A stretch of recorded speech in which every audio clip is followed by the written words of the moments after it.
Thank you so much for joining us tonight. I'm Sam Carpenter. I'm Executive Director of the Hoosier Environmental Council, and I'm glad to be joined here tonight by our policy team, David Van Gilder, who's our Senior Policy and Legal Director, Toby Days, our Sustainable Agriculture Director, Maria Iturbide Chang, who's our Water Policy Director, and Anna White is our Advocacy and Action Manager, and she's going to be providing some support during the Q&A as well as some technical support throughout the webinar. Um, Again, I'm glad you're here and glad you're joining us, and I think your interest and engagement is critical in these issues. So I thank you for being here. Just a brief introduction of Hoosier Environmental Council. We've been 42 years in Indiana. We're Indiana's largest state headquartered environmental organization, and we're really focused on preservation of our natural spaces, ecosystems, wildlife habitat. We're about abundant clean water, advocating for affordable clean energy, and we do these things in the context of thinking about environmental health, environmental justice, and climate change. So we have lots to share tonight. There's certainly a lot happening at the General Assembly with session this session. I want to encourage people to put questions. If you have a question, please put that in the Q&A. And our presenters will be answering them throughout the night as we go. And we'll take time to read and answer what we have time for as well at the end of this webinar. We'll also be dropping a link of the webinar, a survey to give us, your feedback about the webinar tonight. So we really appreciate your feedback and, your comments. So please do take a moment when we put that in later in the evening to do that.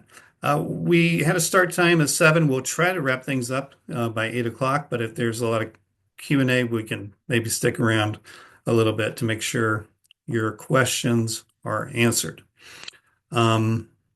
So excited to get started. There's a lot to cover, so we're going to get right to business.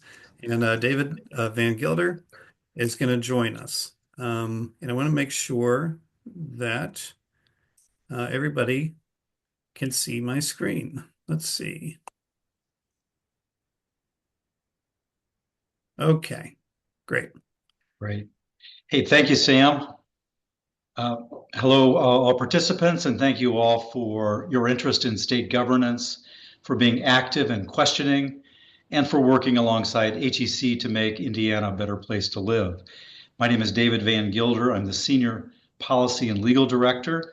Together with Sam, Maria, Toby, and all the HEC staff, I work to bring you timely, accurate, and vital policy updates and direction. But first, let's go to the next slide. First, a couple of statistics just to kind of orient us to where we are. Tonight, we're going to be highlighting some of the 25 bills that passed the first House, either House or Senate, and have moved on to the second half of the session. But we started in January by tracking 115 bills that had an environmental interest. Only 31 of those passed the first chamber. So we're down to 25 active bills plus 6 that really are kind of not crucial to our interests. At the very beginning of the session back in January, a record 1,195 bills were filed to start the session. 506 from the Senate and 689 in the House. That's for all you folks who like to keep statistics. Next slide, please. So what I'll cover is conservation funding, which is a big priority for HEC. And we're going to talk about what it means and why it is a priority. And then I'm going to cover just 2 bills affecting land and wildlife resources, one of which is SB 307, having to do with brownfields, and the other is SB 121, having to do with destructive minnow fishing. We'll go to the next slide then. So conservation funding. Most of us, certain that everybody on this call, but most Hoosiers like to visit their state parks, their nature preserves, other natural places. And we deserve that. We deserve a greater investment in our state's heritage. And one of the things that we've noticed is that the General Assembly typically underfunds conservation funding. I probably don't need to explain too much more about why this is so important, but just know that your health is extremely vital, and sometimes you get your best health benefits not from from medicines, but from being outside and breathing fresh air. So let's look at the conservation funding and go to the next slide if you would, Sam. Thank you. We had some priorities, and we'll go. Actually, we'll check this slide real quick. The second bullet point, I think, is really an astounding thing. Our state parks averaged over 19 million visitors a year in the last 3 years. And then with regard to the next level trails, which is the multi-use trails that are around the state and cities, the asks, that is the applications, exceeded the available funds by $227 million. Let's go to the next slide and look at the actual, not that slide, sorry, go backwards. I'll talk about some numbers now. Next level trails got $0 under House Bill 101 or 1001, which is the budget bill that was passed in the House. We've asked for $5 million for trails. It's a very small amount for state park trails, but there's zero in the budget. The Benjamin Harrison Conservation Trust got $0 in HB 1001, the budget bill. HEC has asked for $15 million over 2 years. This is the fund where if you buy a environmental license plate, a portion of that money goes into this fund.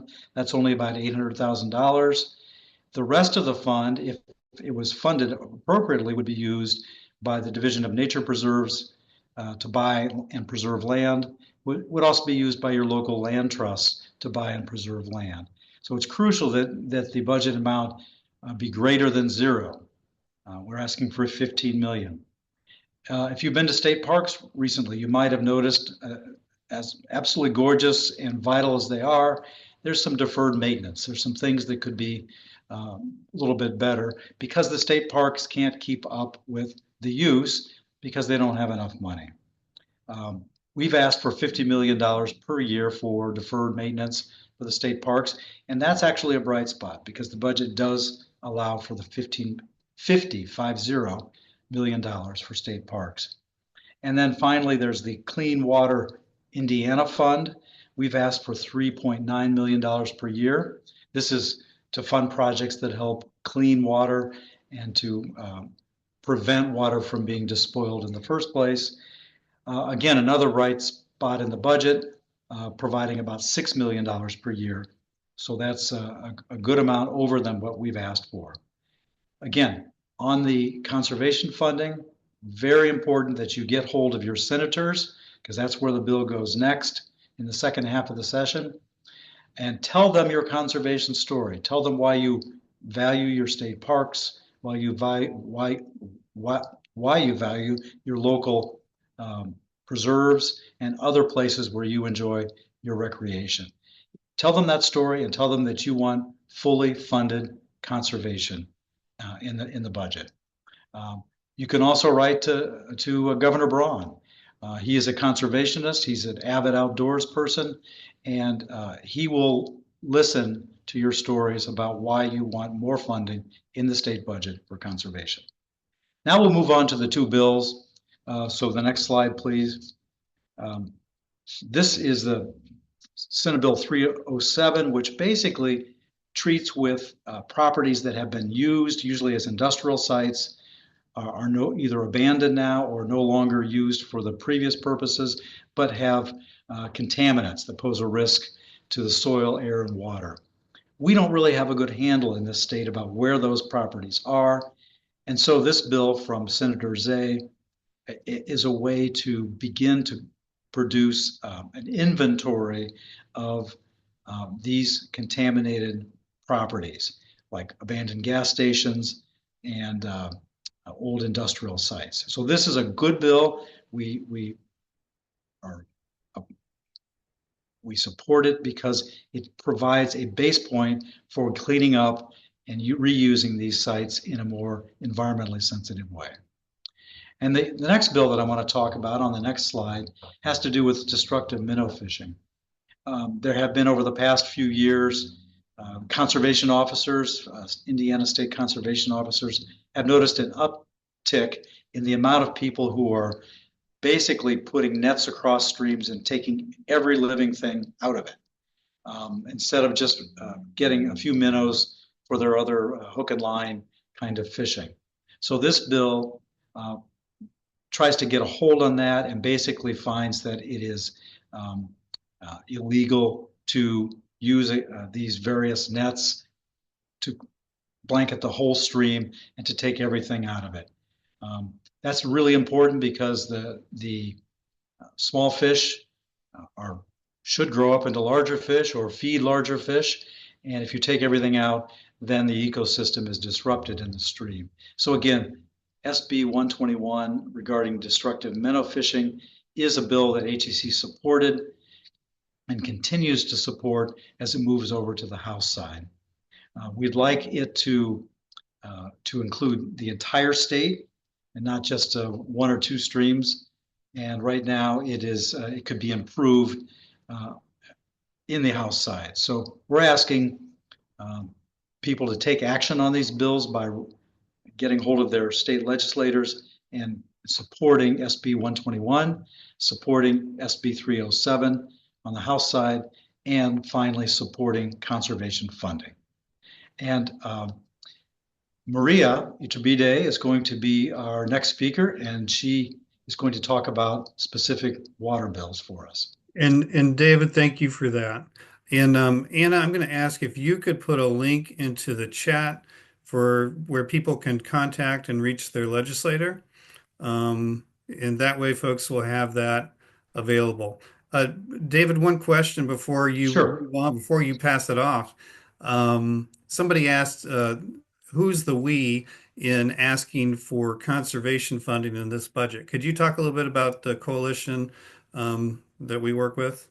Sure. We work with a group called the Indiana Conservation Alliance. HEC is one of almost 24 organizations that meets regularly with other allies like the Indiana Wildlife Federation, like the Nature Conservancy, and various Audubon groups and others. Sierra Club is in that group. And we agree and we talk about funding, and then we, as a concerted way, we ask the Budget Committee in the House side, the Ways and Means Committee, and now on the Senate side, we'll be looking at the Appropriations Committee for amendment to the House bill to increase funding for conservation. Great. Wonderful. Thank you. And somebody asked if we're going to send these out as after the webinar. So yes, you'll get an email with slides and that sort of thing. So you don't have to be feverishly taking notes. Okay. Thank you, David. Maria, I'll let you take it. Thank you, David. And thank you, Sam. I'd like to welcome you all to today's mid-session update in webinar as we continue to address the critical water-related issues on this legislative session. I'm excited to share insights on key elements and key bills that could shape our water policy and promote sustainable water management for the future. Next, please. So as you can see, we began this year with 29 water-related bills, 12 from the Senate and 17 from the House. From both chambers, we saw very interesting topics, some related to management, some related to usage. Next one, please. As you can see in this slide, we distributed the water-related topics into the committees that they were referred to. We see that in the Senate chamber, we see 8 bills that are referred to the utilities, and that's the usage. So we can see that there are bills related to the usage of water resources and one related to local government, natural resources, commerce and technology, and environmental affairs. From the House, we see a different perspective. We see environmental affairs and natural resources with the high amount of bills, 7 bills for environmental affairs and 3 bills for natural resources. However, it is important to notice that the environmental affairs did not meet very regularly. We know that they just met once, and they refer to some bills not all of the water-related bills, but some specific, and I will explain about those bills later on. Next, please. Thank you. We are going to start with groundwater emergencies. That's SB 28, and this bill was authored by Senator Sue Glick. This bill allows significant groundwater withdrawal facility to file a complaint. So we think this is a very good process, and we are supporting this bill as we believe is a first way of protect agricultural activities and other activities that they depend on water resources. So this bill was referred to the House on February 14th and is scheduled for its first reading in the Committee of Natural Resources on Monday, March the 3rd. And Representative Lindauer is the sponsor of the bill in the House. We as HEC, we are supporting this bill as we think it is important to consider groundwater emergencies. Next one, please. As before, water matters. This bill introduces a new permitting process for water transfers both within and outside the basin. Initially, the bill proposed an exclusion on transfer exceeding an annual average of 30 million gallons of water per day. However, Senator Deary introduced an amendment to the bill and reduced from 30 to 10 million gallons of water per day, which we consider is a significant improvement for that bill. The bill also requires an environmental impact assessment and also the implementation of conservation programs in the area of where the water is being withdrawn. While we as HEC initially took a neutral stand of this bill, now we know and we view this bill as a positive step towards a better water management, and we are promoting this bill. We are currently working on some amendments that we would like to see in the language of the bill. We would like to include the provision for water quality, also groundwater management, and as well the promotion of green development, green infrastructure, and sustainable practices. This bill was referred to the House with Representative Soliday as the sponsor, and is scheduled for its first reading on Monday, March the 3rd, and is in the Committee of Utilities, Energy, and Telecommunications. So now we are supporting this bill. Next, please. This is HB 1037. This is one of the bills that the Environmental Affairs passed. It's one of the 4 discussed during the only Environmental Affairs Committee session held in January. This bill will prevent a town, city, or county from creating erosion control or also nature-based solutions to stormwater challenges that are more stringent than statewide general permit issued by IDEM. This would leave construction sites of less than 1 acre completely without erosion control measures and also to protect water resources. This bill is a barrier to improving water quality standards in local communities. So we are opposing to this bill. This bill was referred to the Senate with Senator Doriot as the sponsor on February the 5th and has its first read and had already its first reading in the Committee of Environmental Affairs on February the 8th. So it's a bill that it's moving forward. We encourage you to call your legislators and voice your opposition to this bill. Your input is very crucial in protecting local environmental efforts and ensuring that policies are tailored to specific needs for local communities. rather than applying one-size-fits-all approach. Next, please. So here I would like to describe some bills that did not pass, but I think it's important to mention the importance. These bills are PFAS related, and we see SB 538, the PFAS chemical, the senators say wanted to redefine the meaning of PFAS. So that's a bill that we did not support. And there were other three bills, one of Becky Cash, 1286, 1366, and 1553. Those bills were a good step towards the implementation of mechanism and regulation PFAS in our environment. Even though these bills did not pass, we are going to strategize for next year to work closer with some legislators to improve the bills. We also promoted during the last year some webinars with experts from Purdue University and also Notre Dame, because we are improving the knowledge and we are promoting legislators to understand the consequences of not regulating PFAS, especially in our water resources. So this is just a general overview. Next one, please. And also something important is that there were some bills that I mentioned that they did not pass, but they were interested in their content. For example, Water Management Authority, Groundwater Task Force, and DNR Groundwater Study. We as HEC, we are promoting nature-based solutions. We are promoting a regional planning because we know that it is important to know what we have in water resources if we want to regulate the usage of this water.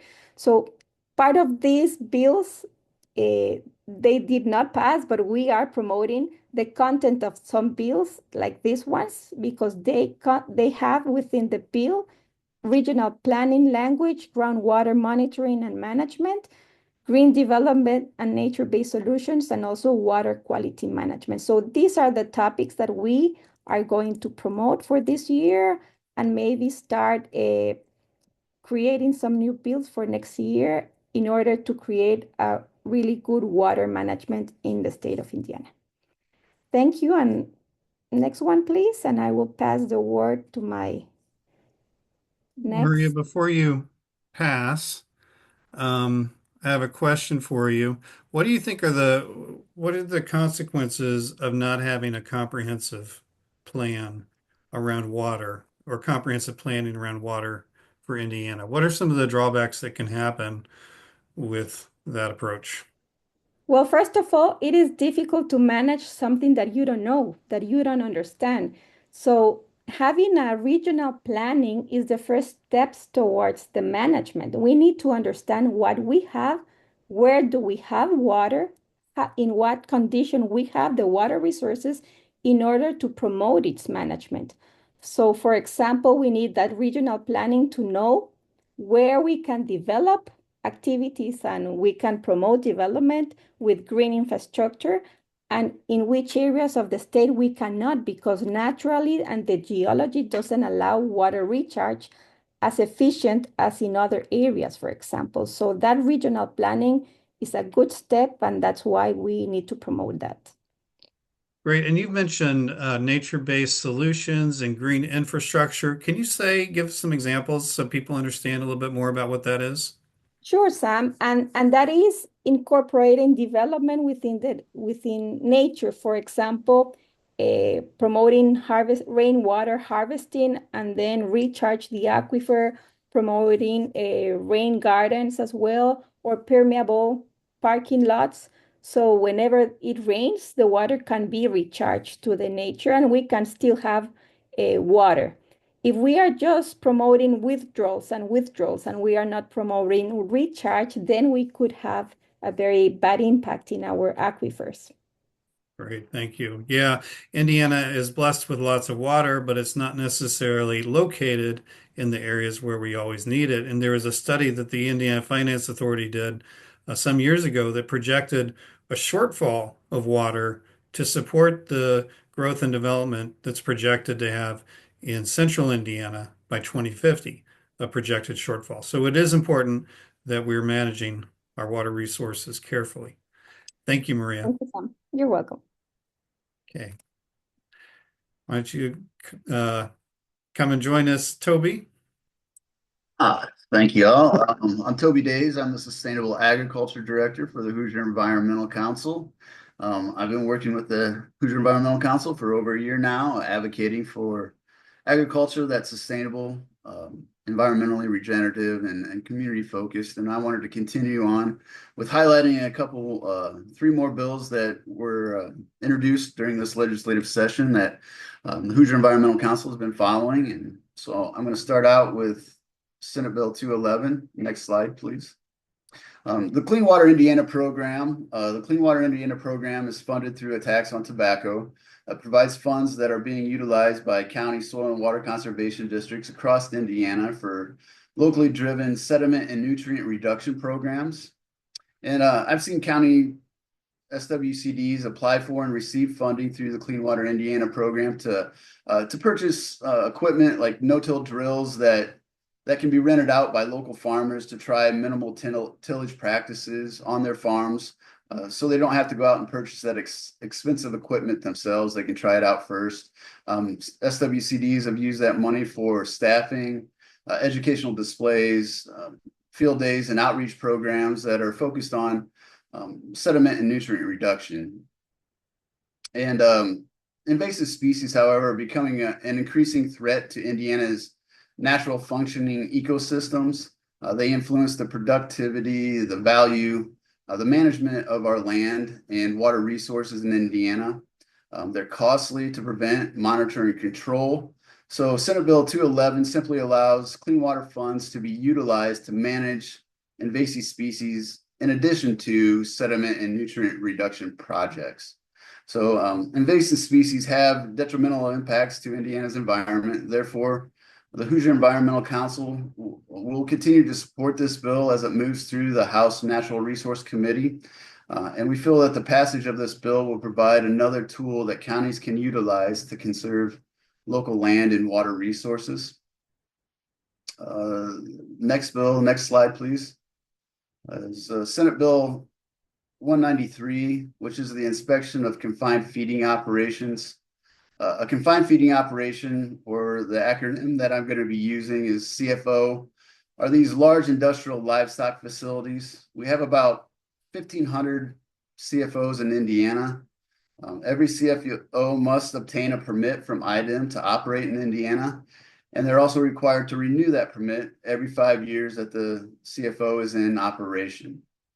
And so Senate Bill 193 would require IDEM to conduct on-site inspections of confined feeding operations once within 45 days of the initial approval of the CFO permit, and then once within 45 days of the renewal of that CFO permit. And once again, those renewals required every 5 years. So currently there's no state statute that requires IDEM to do CFO inspections. These CFOs do store and apply millions of gallons of manure. Manure is a very valuable and nutrient-rich fertilizer that farmers utilize to increase crop production by applying that manure to their fields. However, that manure, if it's not stored and applied properly, these nutrients and bacteria can run off to our waterways, causing hazardous or harmful algal blooms, as well as impaired our waterways that could be used for drinking water and recreational purposes. In addition, farm and ranch livestock work is the third most dangerous occupation in America. I think it's behind tree trimmers and roofers, but it's a very dangerous occupation. So in order to prevent further environmental degradation of our waterways, to protect communities downstream, as well as to protect those workers working on these confined feeding operations, the Hoosier Environmental Council does feel that inspections of confined feeding operations should be required. And we will continue to support this legislation while working to strengthen the bill language as it moves through the House's Environmental Affairs Committee. And then the next slide, please. And this is the last bill I wanted to highlight, would be House Bill 1234, which is the conservation of agricultural land. Last year, the Hoosier Environmental Council worked with a coalition of partners.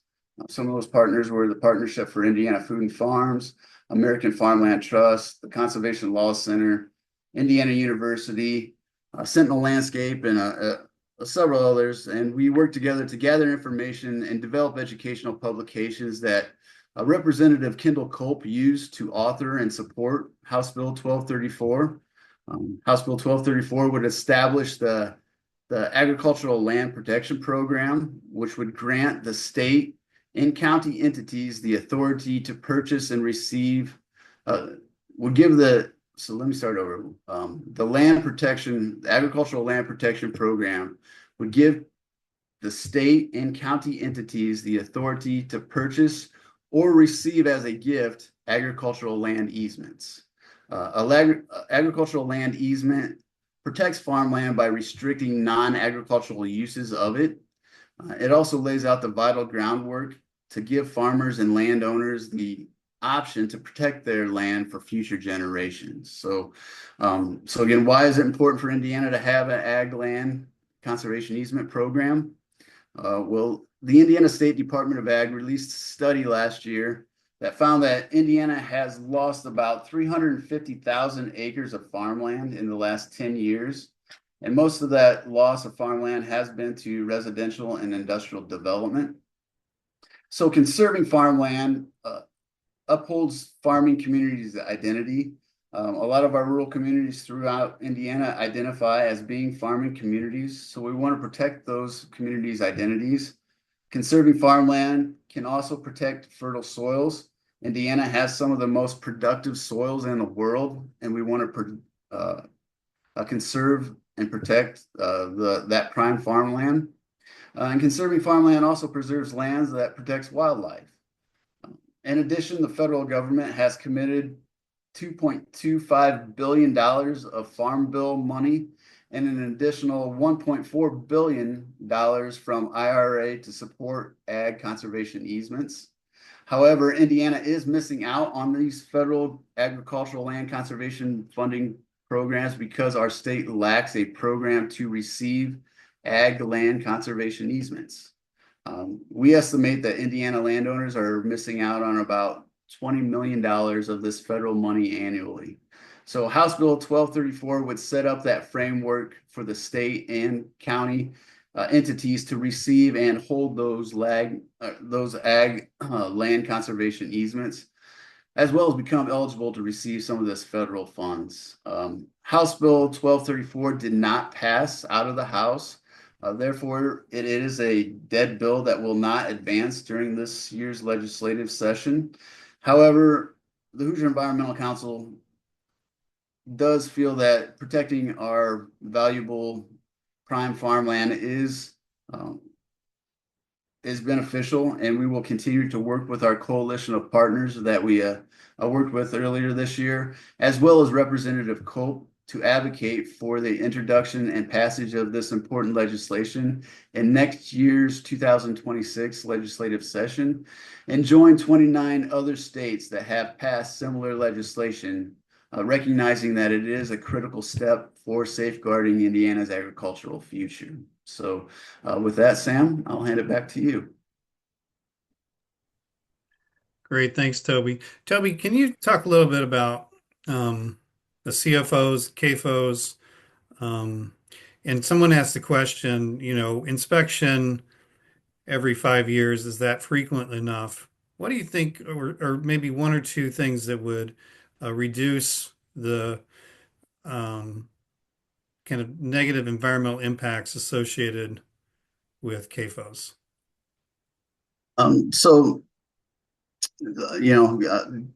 CAFOs, they have a lot of infrastructure in place. Some of that infrastructure is concrete, some of it is dirt. And so making sure that those dirt berms are properly placed and maintained can help some of that runoff from leaching away from those manure piles or those lagoons. And as those facilities do become older, things start to break down. There's a lot of moving parts on a farming, a lot of equipment. So ensuring that those are inspected regularly to prevent just infrastructure malfunctions. Can help with preventing CAFOs from polluting. And go ahead, Sam. Okay. Well, thank you. And I know also this bill originally had more frequent inspections. The goal was more frequent inspections than the every 5 year cycle, but that it was kind of reduced some to enable it to get a committee. This is a bill that Senator Niemeyer has introduced a number of years. This is the first year it's got a hearing and moved out of committee, so some progress there. Very much so. Yes. Okay. Thank you, Toby. Um, okay, I think I'm up. And I have to switch to a different PowerPoint presentation. Okay, hopefully everybody can everybody see my energy and climate presentation here? Yes. Wonderful, thank you. Okay. Um, I've been really following a lot of things related to energy and climate. And really, Indiana is at this pivotal point for electric generation. So we need to invest in our energy infrastructure.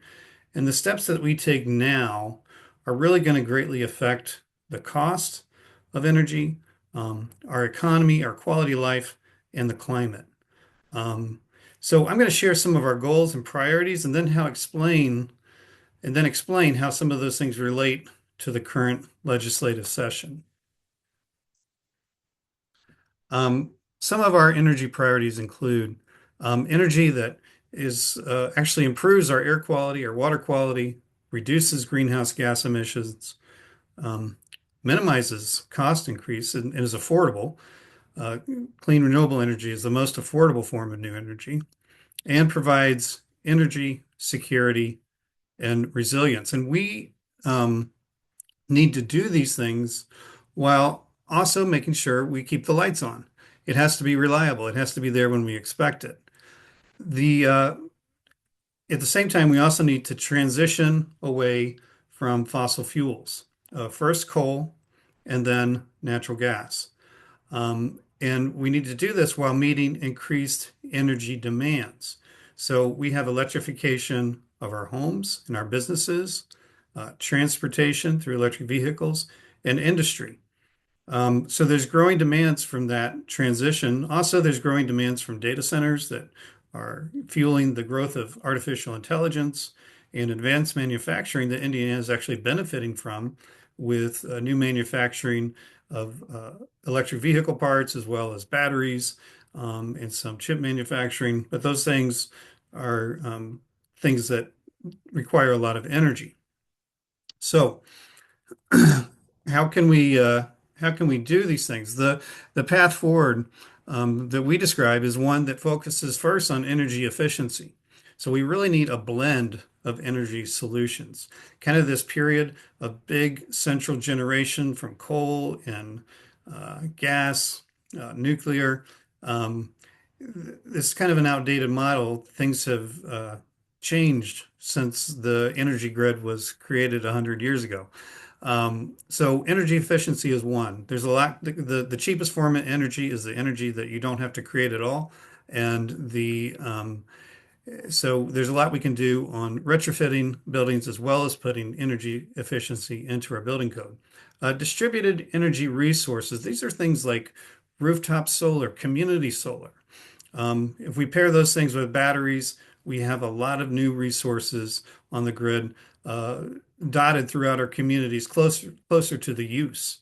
There's something called load or demand management, and these are a term called virtual power plants. Essentially, this is an aggregated collection of energy resources controlled through software, such as smart thermostats, electric vehicle charging stations, an HVAC system, and more that can shave off some of the demand during these peak periods. Our electric grid and generation infrastructure is geared to meet those critical days when our air conditionings are cranking, or our heaters are blasting to keep up with the cold. These extreme weather events are really what tests our grid. So if we can shift some demand during those critical times, be more we can enable more clean energy as well as make it reliable and resilient.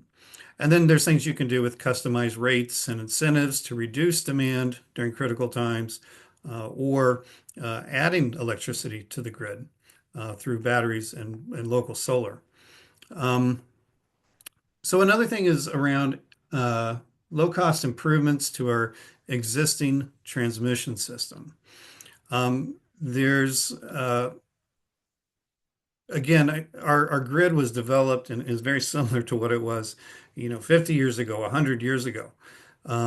There is technology that can add almost 50% capacity to our existing grid. Now, that's super important because a lot of times we can't get the low-cost, clean energy that we need because there's not room for it on the wires. These grid improvements, they're quick, they're cheap, relative to building out new transmission.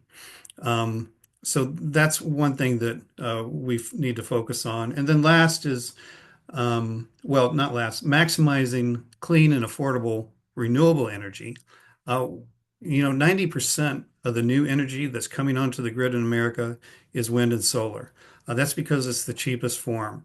And we do need to be able to maximize uh, renewable energy paired with battery storage to get us to a better place with our energy infrastructure. And then we can consider, new advancing technologies, things like advanced geothermal. There's new work being done with geothermal that has really lowered the cost and expanded the geology and geography where geothermal is an option for continual energy, clean energy resources. There's technology around, long-term storage through new battery technologies. There's bidirectional charging with your electric vehicle. So, most EVs will have a battery double the size of what it would take to power your home for a while. Sometimes one of the things that's advancing is to be able to actually put energy onto the grid or into your home from your electric vehicle. There's green hydrogen, and there's SMRs, or small modular reactors. Now, this one we're going to talk about more because there's a lot of focus on that for Indiana right now. But there's not necessarily some of the things not one of the ones that we're most excited about. Um, so, how does this relate to the legislative session? All of the items in this path forward are actually being touched by legislation this session, some good ways and some bad ways. Transition away from fossil fuels is one of the key components. HB 1007 is a bill that actually creates barriers to moving away from coal. It requires additional approvals from the IORC before a utility can close or transition a coal-fired generation facility. And we believe that a utility, if they've made that decision to transition away from coal, they've adequately justified that in their planning process, their IRP process that they go through. And this is also an SMR bill, and I'll get into that a little bit later. There's another bill, SB 178, that says natural gas as clean energy. So methane can qualify for federal and state clean energy tax credits and incentives. Methane, while it burns cleaner than coal, it leaks. It's leaking from wells. It's leaking in the transportation or of methane from one place to another. It even leaks some as it's being burnt. Methane is 28 times more potent as a greenhouse gas emission than carbon dioxide. So it's a huge contributor to global warming, and methane is not a clean energy resource. There are several bills around community solar, and Hoosier Environmental Council is part of Hoosiers for Community Solar Coalition, and we are advocates for community solar. So unfortunately, they all died. They did not get a hearing in committees. But community solar can actually lower your energy costs through a direct subscription if it's in your area. It also reduces some of the need for transmission because it's putting power out in the local area, so less transmission is needed.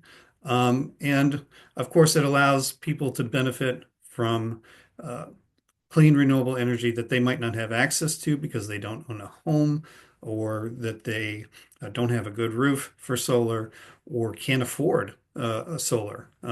It enables people to sign up and start saving money right away. It also requires legislation because it requires cooperation and participation from investor-owned utilities as well as the IURC, and that's not going to happen unless we have legislation that directs that.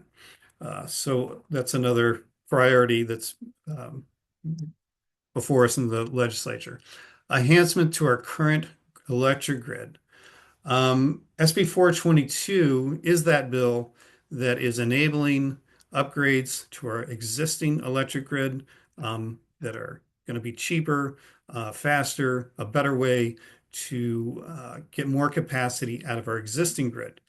We do still need additional transmission to be built, but we need to start here with this low-hanging fruit of enhancement. There's things like dynamic line rating. So the way our electric grid works is it's built they allow as much electricity as they can anticipate under severe conditions would be allowable.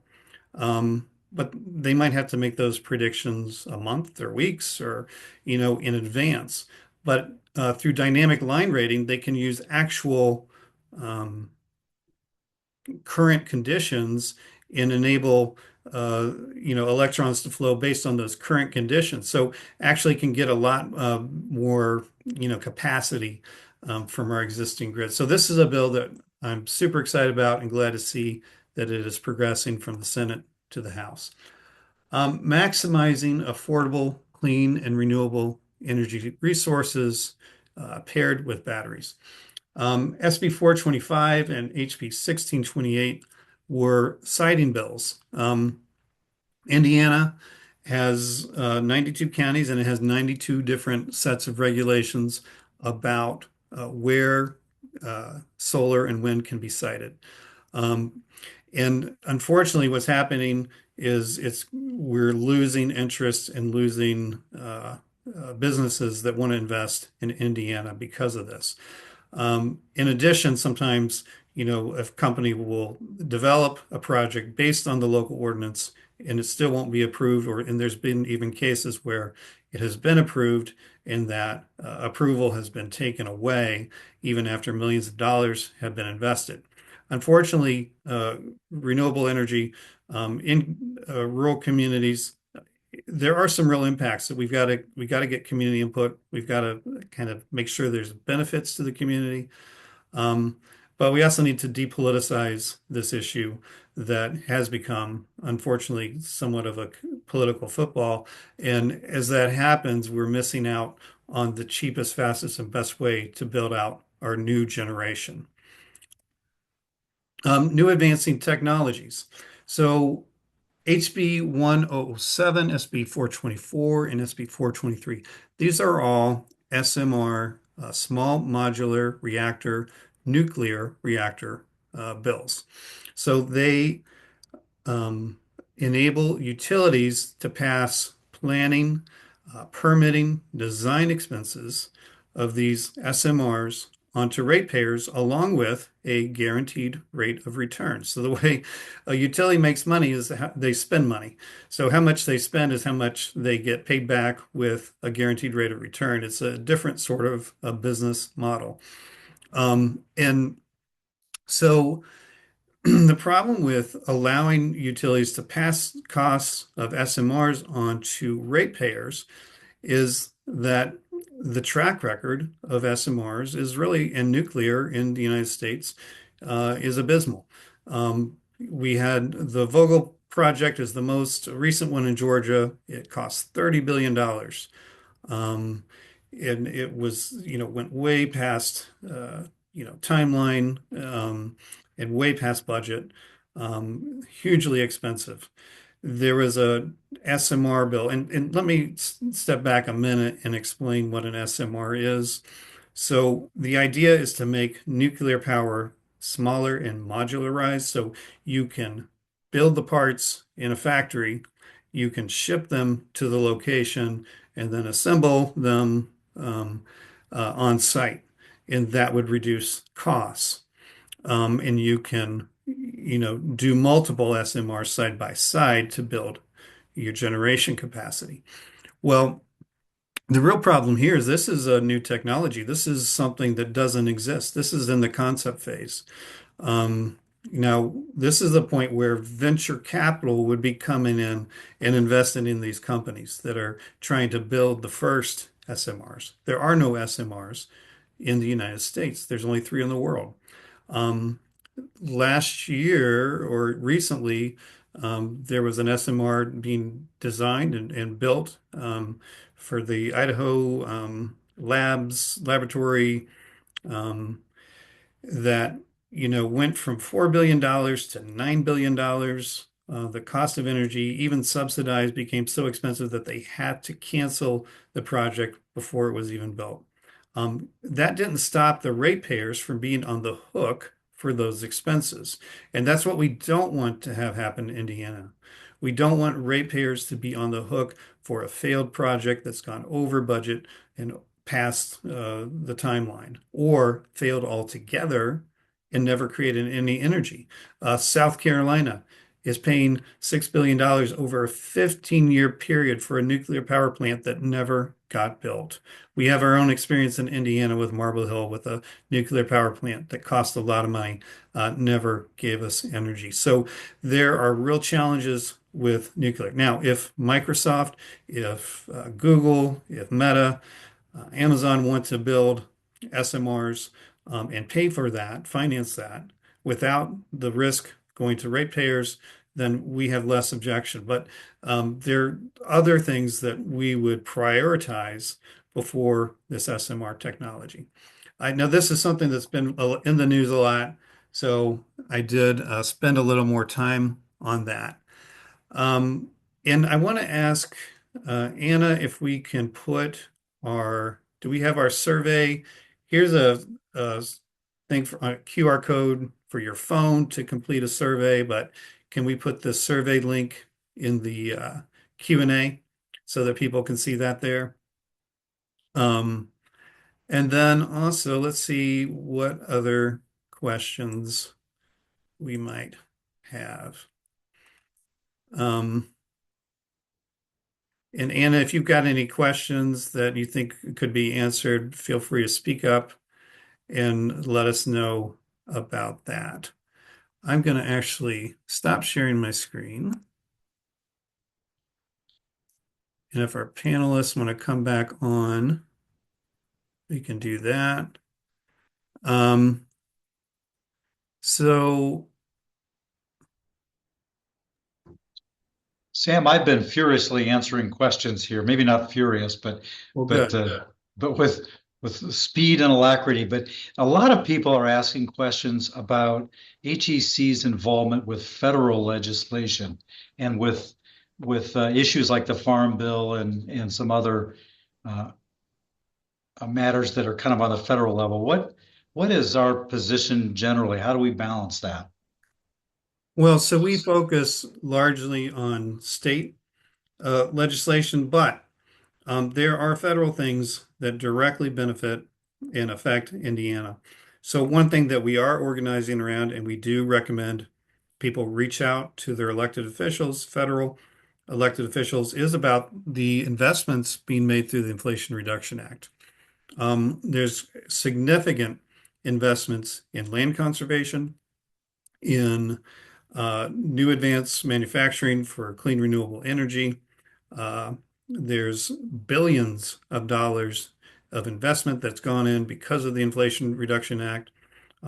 Cities like Kokomo, down near Evansville, have received investment in new industry.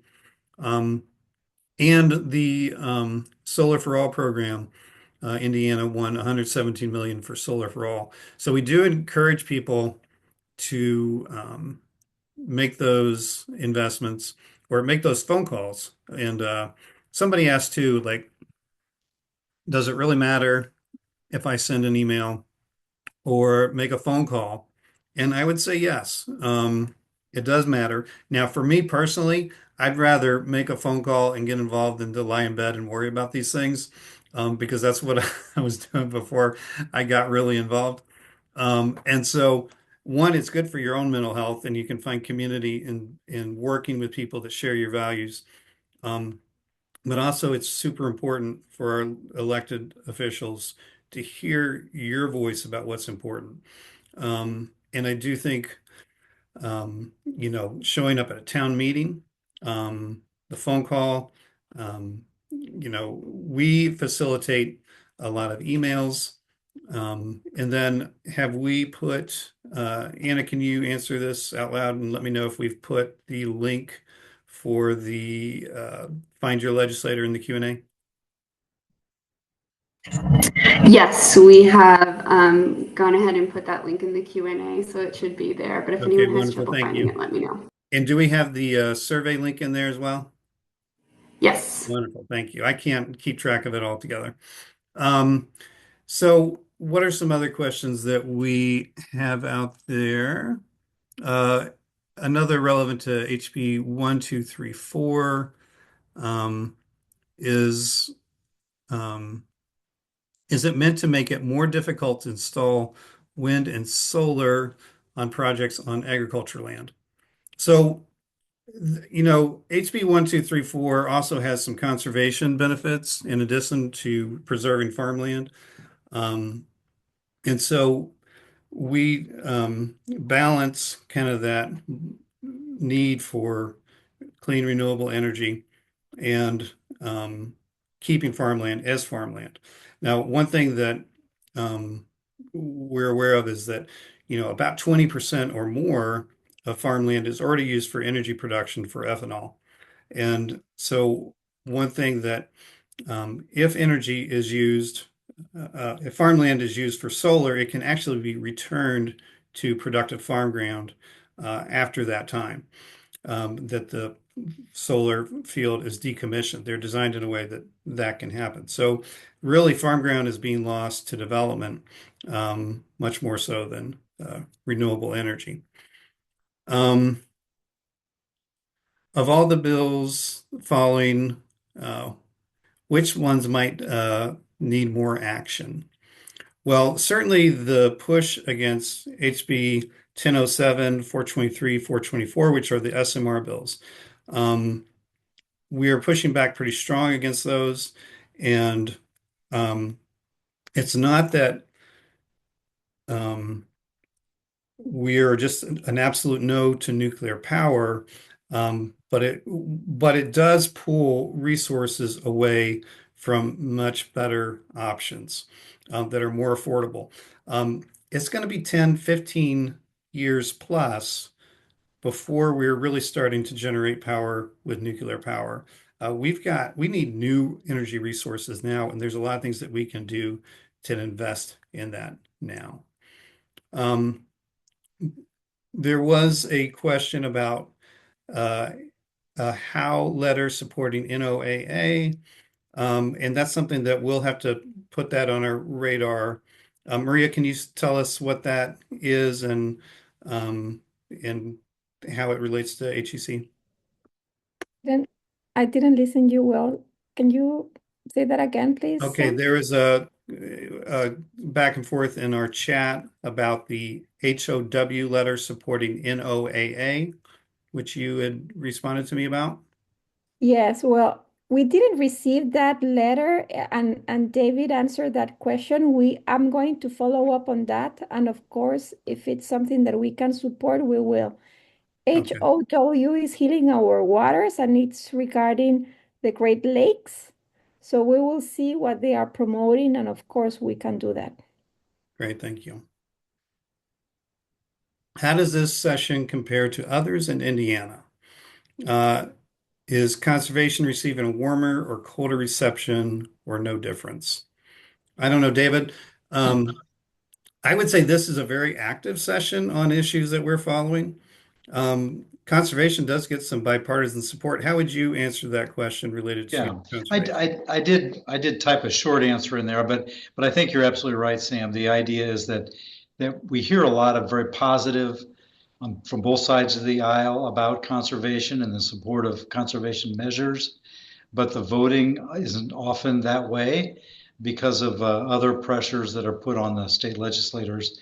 Um, it's an active session. There are a lot of bills involving not just conservation, but water quality and energy issues that we were following. But I have to say, as compared to last year in particular, there are fewer absolutely hair on fire emergency bills this year. It's a little bit easier to kind of manage them as far as I can tell.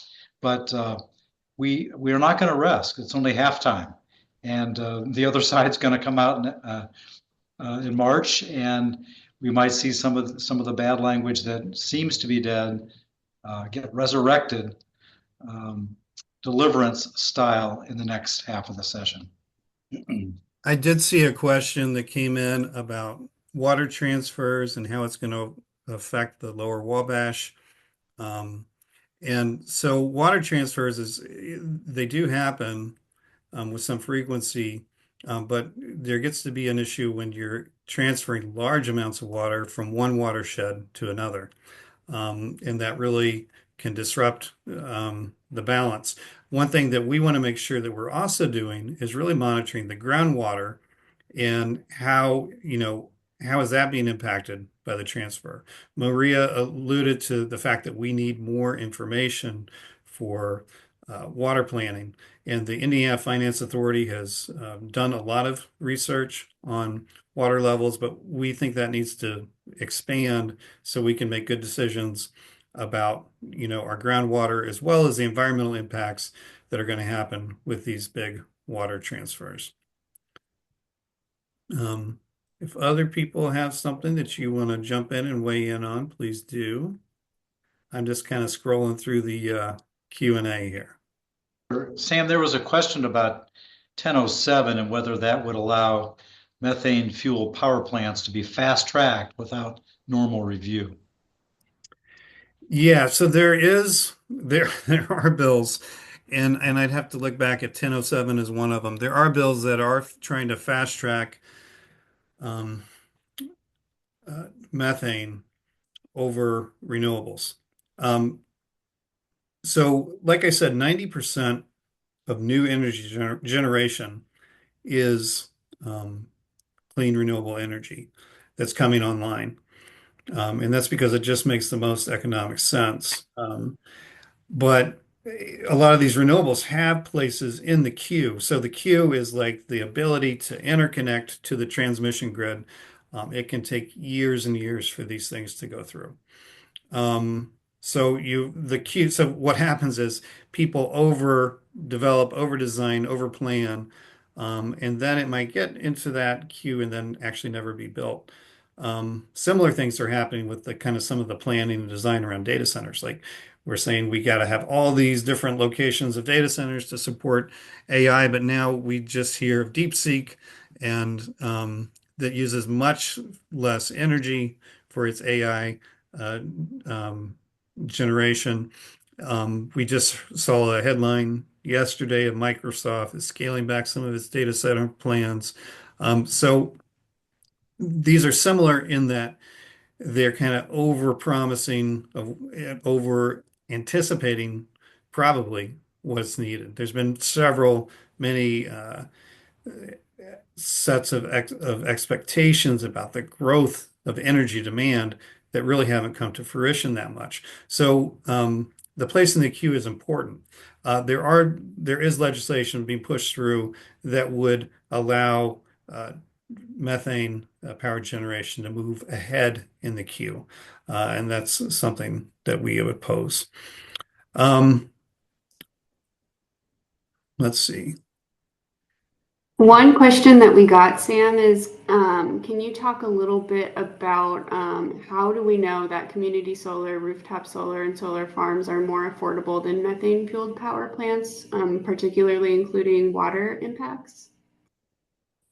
Yeah, so it's just the cost. Like, new solar can be, $30, $40 per megawatt hour, where natural gas is, I think, is 60, 70, 80. Um, and the then you pair it with batteries. And what's happened is, the cost of solar and batteries is going down year by year. The cost of solar has gone down like 99% since the 1970s. Um, then you have the fuel costs. Like solar doesn't have a fuel cost, it's just the sunshine. Whereas natural gas, methane can fluctuate pretty wildly. Fossil fuels fluctuate pretty wildly with kind of world politics and geopolitical issues that are going on. So it's just the market tells us that solar and wind are cheaper, and that's why they're being so heavily developed.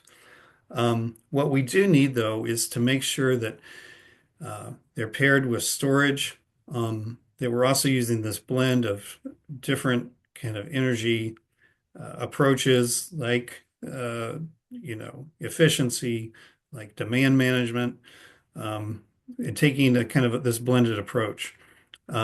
In terms of water, I'm not sure I understood the question, but uh, if you put a solar field in uh, native plants or pollinator-friendly planting, then that's really going to protect that soil from erosion. The panels themselves are not going to cause problems with your water. So there's those aspects as well. Why don't we do one more question and then let's wrap it up. Anybody else got another one? Oh, here's the action link. Please do look for that 1037. This is a bill that's really uh, going to potentially impact um, stormwater on a small scale basis on housing development sites. So if you look in the answered questions, you can see the link in there to take action on 1037. Hey, Okay. Sam. Yes. Oh, one last question. Mhm. Somebody just asked if bills are still in committee, is this the best time to contact legislators? Can you talk about that a little? Yeah. So we do try to focus on the folks on committee first. But some of these bills are fast tracked to move forward.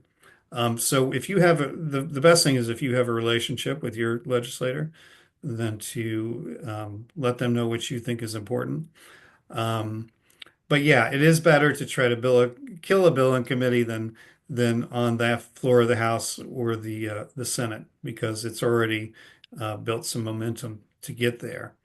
Um, so yeah, we do tend to focus our actions early on committees before we go further with that. Okay. Well, with that, I will ask if folks will, take a moment to fill out our survey. Um, I really do appreciate everybody joining us. Thanks to our panel, our staff, for being here and sharing with everybody tonight. And thanks for kind of connecting with Hoosier Environmental Council, the work we do. We can't do this without you. And you're a critical voice in moving these priorities forward. So thank you.